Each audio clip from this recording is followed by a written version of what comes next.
పూర్తయిన ముఖ్యమంత్రి గారు నిన్నటి రోజున తెలంగాణ రాష్ట్రాన్ని సాధ్యం కాని ఉమ్మడి రాష్ట్రంలో ఎంతో మేధావులను ఒప్పించి మెప్పించి 14 ఏళ్లు పోరాటం చేసిన ఘనత మన కేసీఆర్ గారిని.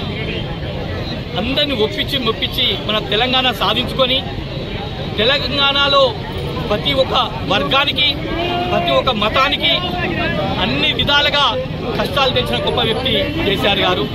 ఇలా ముఖ్యమంత్రిగా ఉండి మన రాష్ట్రాన్ని 29 రాష్ట్రాల్లో నంబర్ 1గా ఉంచిన గొప్ప వ్యక్తి కేసీఆర్ గారు. నిన్నటి రోజున దాదాపు 100 రోజులు పూర్తయిన కొద్దీ మతి భ్రమిస్తుందా అనేది నా వాక్య తెలుస్తుంది. ఎందుకంటే 60 రోజులన్నది డిసెంబర్ 9 అంటే 100 రోజులు అంటే 60 రోజులు పూర్తవుతుంది. అసలు సాధ్యాలు కానప్పుడు మనం ఏం చేయాలంటే ఒక ఎదుటి మీద ఒక వాక్యాలు మాట్లాడితే ప్రజలు అందులోకి పోతారని చెప్పి ఆ వాక్యాలు మాట్లాడుతున్నట్టు నాకు అనిపిస్తుంది. కాబట్టి ముఖ్యమంత్రిగా ఉండి ఒక సామాన్య మానవుడు సుధా మాట్లాడు విధానంగా మాట్లాడడం చాలా సిగ్గుసేట్ అని చెప్పి సందర్భంగా తెలియజేసుకుంటున్నాను. రేవంత్ రెడ్డి గారు ఇలా దాదాపు 10 సంవత్సరాలు ముఖ్యమంత్రిగా ఉన్న గొప్ప వ్యక్తి, ఇలా అన్ని వర్గాలకు మెప్పించిన గొప్ప వ్యక్తిని ఆ పదాలు మేము మాట్లాడుతున్నందుకు మాకే సిగ్గు అనిపిస్తుంది. తెలంగాణ రాష్ట్ర ప్రజలందరూ నీ అహంకార ధోరణి ప్రజలందరికీ చిన్న నుంచి పెద్దల వరకు విద్యార్థులు, మహిళలు, సోదరులందరూ నిన్నటి రోజున గమనించారు. నీ పతనం దీంతో స్టార్ట్ అవుతుందని చెప్పి రేవంత్ రెడ్డి గారు ఈ సందర్భంగా సిరిసిల్ల నడి ఒడ్డున అంబేద్కర్ ముందు సాక్షిగా నీకు చెప్పడం జరుగుతుంది. ఇంకొకసారి గౌరవం నేర్చుకొని ఫలాలను నువ్వు 6 గ్యారెంటీలు కాదు 420 గ్యారెంటీలు ఇచ్చినావు. ఆ గ్యారెంటీల గురించి ఆలోచించాలి కానీ ఎప్పుడు చూడు అల్లుడు కొడుకు ముఖ్యమంత్రి అనే పదాలు బంద్ చేసి నువ్వు రానున్న రోజుల్లో ఇక ఆ పదాలు బంద్ చేసి నేను ఏ విధంగా కేసీఆర్ గారి కన్నా ఇంకా మంచిగా పనులు చేసి ప్రజలు మెప్పుకోరాలని ఆలోచించాలని చెప్పి ఈ సందర్భంగా ఖబర్దార్ రేవంత్ రెడ్డి గారు ఇంకోటి మాటలు మాట్లాడదని చెప్పి నేను హెచ్చరిస్తున్నాను. తెలంగాణ రాష్ట్ర ముఖ్యమంత్రి రేవంత్ రెడ్డి మరి మీరు ఎలా మాట్లాడుతున్నారు? మన తెలంగాణ భారత దైవమైన కల్వకుంట్ల చంద్రశేఖరరావు గారు మరి ఎన్నో దేశాలతోటి ఎంతో పెద్ద మహనీయులతోటి మరి చర్చించి మన తెలంగాణ తెచ్చిన మహనీయులు మరి వారిని మీరు ఇలా మాట్లాడు సరైనది కాదని మేము అనుకుంటున్నాము. ఆ మాటలు మీరు ఎలా మాట్లాడిరో మీ విజ్ఞతకు వదిలేస్తున్నాము. మరి ఎందుకంటే మన తెలంగాణ రాష్ట్రంలో మరి మన రాష్ట్రము ముందు వరుసలుంది.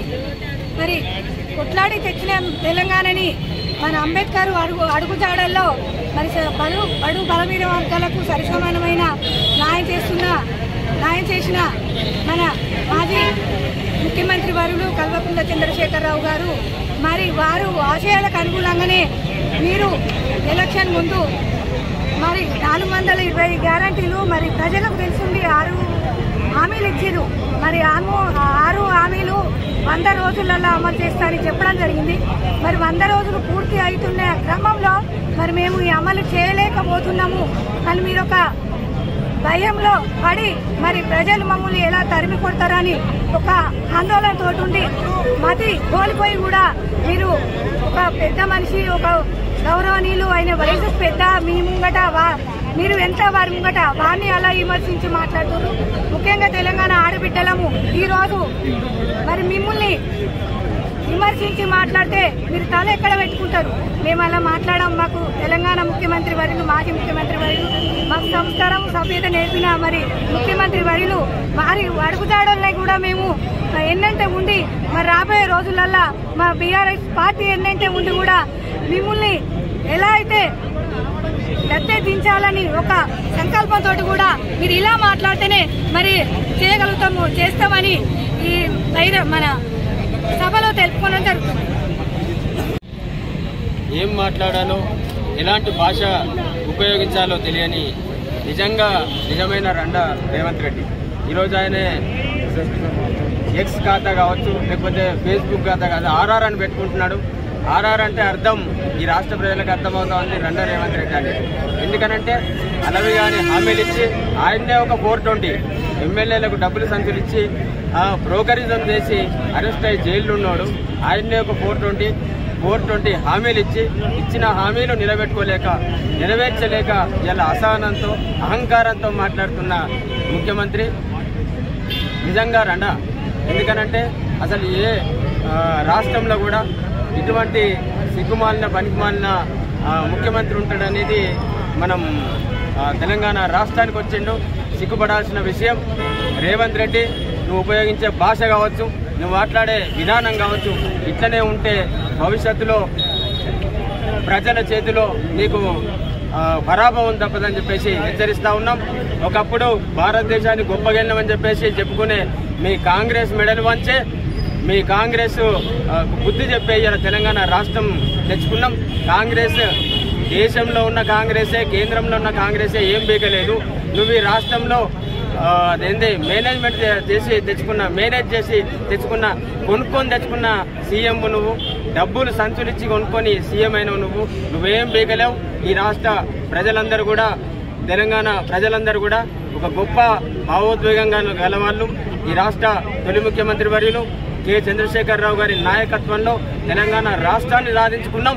తెలంగాణ రాష్ట్రాన్ని సాధించుకోవడమే కాకుండా సాధించుకున్న రాష్ట్రాన్ని ఇలా దేశంలోనే అగ్రగామి రాష్ట్రంగా అభివృద్ధి చెందిన రాష్ట్రంగా తీర్చిదిద్దుకున్నాం. కాబట్టి ప్రజలందరూ కూడా మళ్ళీ రాబోయే రోజులలో కేసీఆర్ గారు వెన్నట్టు నడిచి నీ నడ్డి విరుస్తారు, నీ మెడలు విరుస్తారని చెప్పేసి హెచ్చరిస్తా ఉన్నాం. ఖబర్దార్ రేవంత్ రెడ్డి, నువ్వు తప్పుడు మాటలు మాట్లాడితే నీ రెండవతనం బయటపడి తెలంగాణ ప్రజల చేతిలో నీ పరాభవం తప్పదని హెచ్చరిస్తా ఉన్నాం. ఖబర్దార్ రేవంత్ రెడ్డి. జై తెలంగాణ. అనుచితమైన వాక్యము టీఆర్ఎస్ పార్టీ రాష్ట్ర వ్యాప్తంగా ఖండిస్తుంది. తెలంగాణ ప్రజలకు కేసీఆర్ అంటే ఏంటిది? గతంలో కూడా ఈ కాంగ్రెస్ ప్రభుత్వం 1300 మంది యువకులు బలిదానాలు చేసిన తర్వాత కానీ తెలంగాణకు ఇవ్వని తప్పని పరిస్థితులు ఇచ్చిన దాన్ని మేమే ఇచ్చినామని చెప్పుకుంటూ ఇవాళ బజార్లో తిరుగుతున్నారు. మరి ఆనాడి అసెంబ్లీలో తెలంగాణ ప్రధాని ఉచ్చరించకుండా తెలంగాణ ప్రాంతానికి రూపాయి కూడా ఇవ్వనన్న కిరణ్ కుమార్ పట్టిన గతి ఏందో తెలంగాణ ప్రజలకు పూర్తిగా తెలుసు. ఈ దిగజారుడుతనాన్ని మానుకొని ప్రజలకు ఇచ్చినటువంటి 420 హామీలను నెరవేర్చే దిశగా ఉండాలి. ఎందుకంటే ఇప్పటికే 50 రోజులు పూర్తయింది.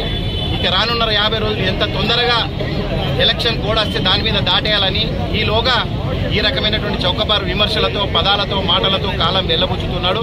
తెలంగాణ ప్రజలందరూ గమనిస్తున్నారు. బిడ్డ, తెలంగాణ ఉమ్మడి ఆంధ్రప్రదేశ్కు చివరి కిరణమైనటువంటి కిరణ్ కుమార్కు ఏం గతి పట్టిందో ఒకసారి చూడు. తెలంగాణ ప్రజలు అనుకుంటే నీకు కూడా అదే గతి పడుతుందని చెప్పేసి ఈ సందర్భంగా బీఆర్ఎస్ పార్టీ తరఫున హెచ్చరిస్తున్నాం.